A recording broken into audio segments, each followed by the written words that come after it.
दुनिया में भगवान से पहले माता पिता को पूजने की परंपरा रही है, लेकिन जिन्हें हम त्रिदेव के रूप में पूजते हैं, अगर वही जन्मदाता जिंदगी छीनने लगे तो आप उन्हें क्या कहेंगे। बारामती की यह घटना शायद आपको सोचने पर मजबूर कर दे। एक पिता जो एक बेटे के लिए उसकी पूरी दुनिया होता है, वो उसे अपनी उंगली पकड़कर चलना सिखाता है, लेकिन बारामती के होल गांव में विजय भंडलकर ने खुद अपने बेटे 9 साल के पीयूष को सिर्फ इसलिए मौत के घाट उतार दिया क्योंकि वो पढ़ाई में ध्यान नहीं दे रहा था। ये घटना 14 जनवरी की दोपहर की है। पिता ने गुस्से में आकर पीयूष का सिर दीवार पर पटक दिया और गला घोट दिया। बाद में इसे हादसे का रूप दिया गया। सबूत मिटाने के चक्कर में शव का अंतिम संस्कार करने की तैयारियां भी की गई। इसमें पीयूष की दादी और एक अन्य सदस्य ने भी उनका साथ दिया, लेकिन पुलिस इस साजिश को समय रहते रोकने में कामयाब हुई, जिसके बाद शव को पोस्टमार्टम के लिए भेजा गया और मामले की गुत्थी सुलझी। 14 जानेवारी रोजी संध्याकाळी आपल्याला एक वडगाव निंबाळकर पोलीस स्टेशनमध्ये त्यांचे जे प्रभारी अधिकारी आहेत सचिन काळे यांना माहिती प्राप्त झाली की होळ गावामध्ये एका लहान मुलाची डेथ झालेली आहे आणि ती त्या संदर्भाने घाईघाईने तिथे अंतिम संस्कार करत आहेत।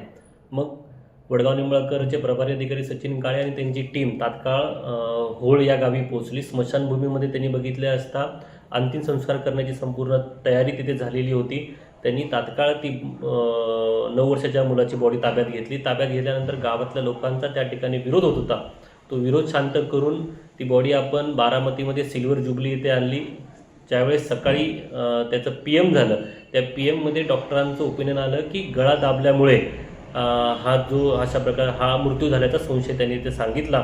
त्यानंतर प्राथमिक दृष्ट्या ज्यावेळेस आम्ही बॉडी ताब्यात घेतली, आम्हाला सुद्धा तो संशय होता की गळ्यावर ज्या काही खुणा होत्या ते की त्या खुनाचा काही प्रकार घडलेला असेल।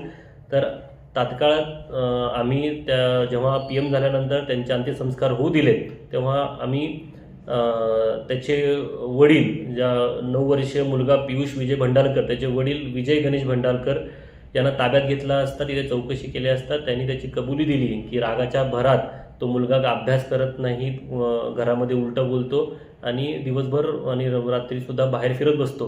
या राग मनात धरून त्यांनी त्या मुलाला धक्का दिला। तो मुलगा खाली पडला, डोक्यावर आपटला।